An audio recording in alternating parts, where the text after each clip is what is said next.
10 जो national enterprises हैं, जिसमें पीएसओ है, स्टील मिल है, ओजीडीसी है, एनआईसी है, उसमें कम अज कम 350 से 400 अरब का सालाना जो है वो घाटा पड़ रहा है। और उसकी वजह सिर्फ ये है कि वहाँ पे इन्होंने अपने क्रोनी बिठाए हुए हैं, वो वहाँ पे लूट मार कर रहे हैं, डाके डाल रहे हैं और अपनी जेबें भी भर रहे हैं और इनको हिस्सा भी दे रहे हैं।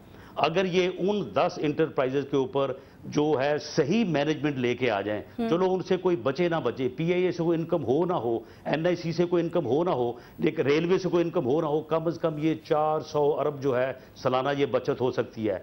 आज से 1 साल पहले तो मियां नवाज शरीफ ने जो इनको 10 नकाती एजेंडा दिया था, इनको ये कहा था कि इन अदारों की मैनेजमेंट जो है वो शफाफ ले आए, ऑनेस्ट और कमिटमेंट वाले लोग ले आए, तो आपको कम से कम 400 अरब सालाना का जो है वो बचत हो जाएगी। ये करप्शन आपने बता दिया, पीआईए में डाके, रेलवे में डाके, यानी हर तरफ तो ये हो रहा है।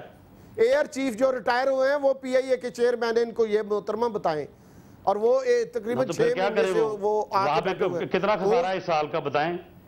ठीक है, थोड़ा सा आगे बढ़ते हैं राना साहब। अब ये तो वो कहते हैं आपको नहीं पता, आप कहते हैं उनको नहीं पता, थोड़ा सा चलते हैं। अगर वादा वफाकी हुकूमत पूरे नहीं कर रही है, मैंने तो सारी बात जो है मैंने तो सारी बात खोल के बताई है। मैंने कोई 2 जमा 2 4 हर चीज बताई है। मैंने कोई ये तो नहीं कहा कि पंजाब में बेड़ा कर किया वो भी बता देना लगा हुआ है, जो मियां शबीर राना साहब अभी अब पैसों की हम बात कर रहे हैं, अब तो पैसे आ रहे हैं, ने बेड़ा कर किया हुआ है, वो भी जरा वो ठीक है, वो सारी कौम के सामने पीएमएलएन ने किया या पीपल्स पार्टी ने किया। मैं बिल्कुल महंगाई की तरफ भी आती हूँ। वो इलेक्शन में 300 रुपए किलो सेब बिक रहे हैं।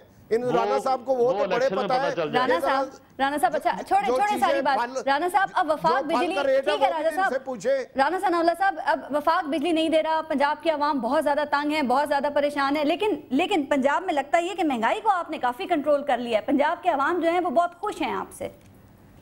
देखिए बात यह है कि जब तक इस मुल्क में इकॉनमी जो है वो बेहतर नहीं होगी, जब इस मुल्क की फैक्ट्रियां नहीं चलेंगी, जब इस मुल्क की मिलें नहीं चलेंगी, जब यहाँ पे यानी कराची में जो है वो 7 दिन जो है वो फैक्ट्रियां और मिलें चलेंगी और यहाँ पे 7 दिन में से 5 दिन चलेंगी, तो जब बेरोजगारी होगी, जब इकॉनमी जो है वो डाउन होगी, तो फिर आपके सामने है कि लोगों में पेइंग कैपेसिटी भी नहीं होगी और महंगाई भी होगी और बेरोजगारी भी होगी। और इसी को हम जो है वो भुगत रहे हैं। हमारा जो इंडस्ट्रियल सेक्टर है वो बिल्कुल बैठ गया है, लाखों लोग जो है वो बेरोजगार हो गए हैं, तो कहां से फिर जो है आप महंगाई को जो है वो कंट्रोल करेंगे जब कोई चीज पैदा नहीं होगी। राजा रियाज साहब, बिजली से वाकई अवाम बड़े परेशान हैं और ये जो महंगाई है मजीद उनको मार रही है। आपके ख्याल में क्या ख्याल है कि ये जो महंगाई है जो कि राना सनाउल्लाह साहब ने अभी जिक्र किया कि क्यों नहीं कंट्रोल हो रही, कैसे कंट्रोल हो सकती है? पंजाब हुकूमत करना नहीं चाह रही या कर नहीं सकती?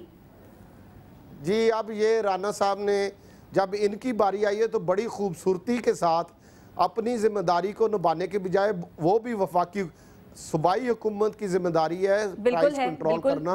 और इनके ये बुरी तरह, क्योंकि मिडल मैन जो है वो इनके जो मतवाले हैं, मिडल मैन इनके साथी हैं और वो इस वक्त लूट रहे हैं कौम को। मिडल मैन जो है वो सारे शहबाज शरीफ के, अंडे का जो मिडल मैन है वो शहबाज शरीफ का रिश्तेदार है, मुर्गी का जो मिडल मैन है वो शहबाज शरीफ का रिश्तेदार है। इसी तरह और बहुत से मंसूबों में सिर्फ और सिर्फ शहबाज शरीफ के रिश्तेदार बैठे हुए हैं।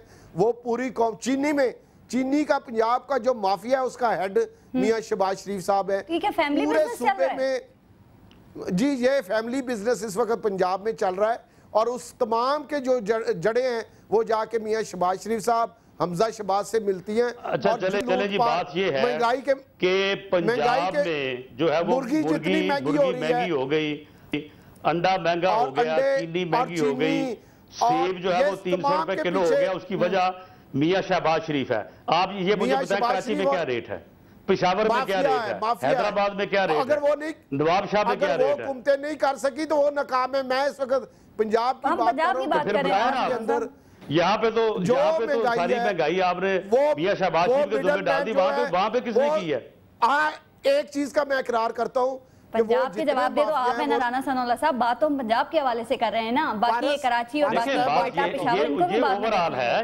ये देखें, ये ओवरऑल है। ओवरऑल अगर 1000 रुपए की गंदम जो है वो लाहौर में है तो हैदराबाद में भी 1000 रुपए मन है। आपके रिश्तेदार नहीं है, वो मियां शहरा में भी 1000 रुपए मन है। तो राना सनाउल्लाह साहब ठीक है, देखिए पंजाब के अवाम के पास लोड शेडिंग से वो परेशान, महंगाई से वो परेशान, आप लोगों ने लॉन्ग मार्च का कहा था, वो लॉन्ग मार्च आपका कहाँ गया? खादिम आला ने कहा था कि वो अवाम के साथ मिलकर लॉन्ग मार्च करेंगे, सूरत हाल जो है वो एज इट इज है, आप देखें अंधेरों में लोग सहरी और अफ्तारी कर रहे हैं, कुछ नहीं हो रहा तो आपका लॉन्ग मार्च नहीं हो रहा, तो क्या फिर इन मसाइल को देखते हुए ईद के बाद करेंगे या कुछ मफाहमत की सियासत हो गई है उस पर भी? नहीं, इसमें कोई मफाहमत की सियासत नहीं है। हम ये चाहते हैं कि इनसे जान छूटे और इलेक्शन में लोग जो है वो अपनी नई हुकूमत नया मैंडेट जो है वो दें, और ये रोजों के बाद अगर हमारा ख्वाब ना पूरा हुआ तो इंशाल्लाह रोजों के बाद हम सोने इनको भी नहीं देंगे, ये फिक्र ना करें। अच्छा राजा साहब आप बता दें जरा, एक मिनट आपने कहा आप इनको छोड़ेंगे नहीं, पीएमएलएन आपके ख्याल में लॉन्ग मार्च क्यों नहीं कर रही? हालात तो आप लोगों ने वैसे एज इट इज इनके सामने रखे हुए हैं, बिजली पहले भी नहीं थी, बिजली अब भी नहीं है, आर्ग्यूमेंट्स तो हम दे रहे हैं, लॉन्ग मार्च क्यों नहीं कर रहे आपके ख्याल में? ये परेशान भी हैं आपसे राजा साहब? जी ये लॉन्ग मार्च नहीं कर सकते क्योंकि ये पंजाब हुकूमत इनको बहुत प्यारी है। ये देखें इन्होंने कौमी असम्बली से मोहतरमा इस्तीफे नहीं दिए, इन्होंने कहा हम फलां तरीक को इस्तीफे देंगे, लेकिन इन्होंने नहीं दिए।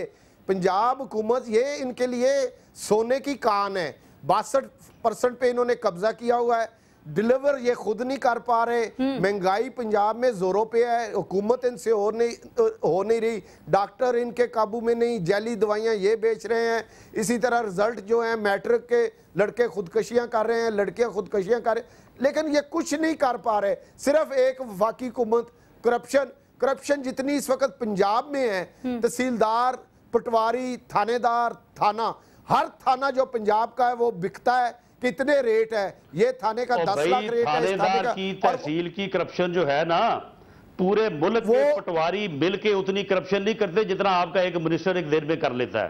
ये देखे पूरा मुल्क मिलके उतनी करप्शन नहीं कर सकता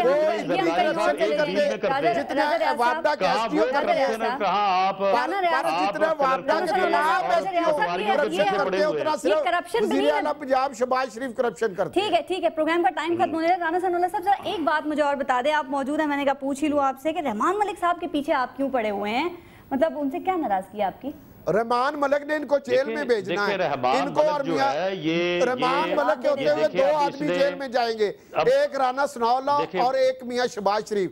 लेकिन जब तक राना सनाउल्लाह साहब के कजन है इनको कोई खतरा नहीं, इसी वजह से मियां शहबाज शरीफ भी इनसे डरते हैं, मियां नवाज शरीफ भी इनसे डरते हैं। लेकिन इंशाअल्लाह ताला जिस दिन ये बरी हो गए, ये रहमान मलिक इनको जेल में भेजेगा। रहमान मलिक ने और जरदारी और अली बाबा और उसके 40 चोरों ने जाना है जी, इंशाअल्लाह ताला। ये अब इन्होंने रहमान मलिक, राना सनाउल्लाह को पारस, पूरे मुल्क को इन्होंने बदनाम किया, शहबाज शरीफ को, और जिन्होंने ये गैर मुल्की एजेंसियों का एजेंट है, जेल भेजेगा और इंशाअल्लाह आप देखेंगे पूरी कौम देखेगी। आपने वजह बता दी, मुझे जरा राना सनाउल्लाह साहब से पूछने देना, राना सनाउल्लाह साहब क्यों नाराज हैं आप उनसे? आपने कहा वो झूठों के सरदार हैं, आपने कहा इस जैसा वजीर दाखिला पाकिस्तान में कभी नहीं आया, क्यों? देखिए रहमान मलिक साहब जो हैं ये इंतहाई झूठे इंसान हैं और इनके गैर मुल्की एजेंसियों से इनके तल्लक हैं, ये मुहिब्बे वतन भी नहीं है। अच्छा। और ये अब जो ये ओलंपिक पासपोर्ट स्कैंडल हुआ है उसका सरगना ये है, और हर पासपोर्ट ऑफिस से इसको मंथली जाती है, और इस आदमी ने सबज पासपोर्ट जो है उसको दुनिया में रुस्वा कर दिया है। और जरदारी साहब यानी अली बाबा और 40 चोरों की जितनी करप्शन है ये सारी का कस्टोडियन जो और केयर टेकर जो है ना ये रहमान मलिक है। ये आपको 4.5 साल के बाद पता चला राना सनाउल्लाह साहब ये सारी चीजें? या असल वजह ये कि उन्होंने कहा कि शरीफ बरदरान के खिलाफ केसेस जो हैं वो मैं खोलूंगा, सबूत मेरे पास मौजूद हैं, एक प्रूफ दूंगा। खोले, हम कब कहते हैं ना खोलें, ये केसेस खोलें। और ये केसेस जो हैं ये पहले भी 8 साल जो है ये नैब में पड़े रहे हैं, अब ये भी अपना शौक पूरा कर ले। हम इनको नहीं कहते कि ना खोले, ये खोले, बिस्मिल्लाह करें ये।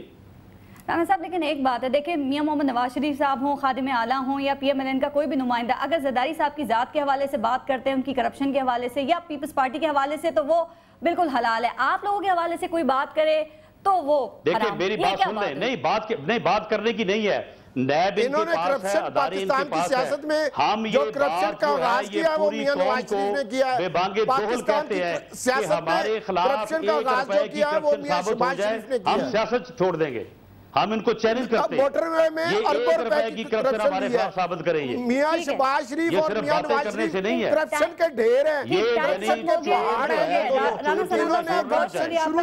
बहुत शुक्रिया आपका। राना सनाउल्लाह साहब का कहना है कि हमारी हुकूमत शरीफ बरादरान के खिलाफ एक भी अगर केस साबित हो जाए तो वो इसके लिए हर चीज जो भी चाहे वो सजा हो या कोर्ट का सामना करना वो सब करने के लिए तैयार है। बहुत शुक्रिया दोनों मेहमानों का। हम बात कर रहे थे खासतौर पे पंजाब में लोड शेडिंग के हवाले से और बढ़ती हुई महंगाई के हवाले से। आगे मजीद भी प्रोग्राम इस हवाले से करेंगे।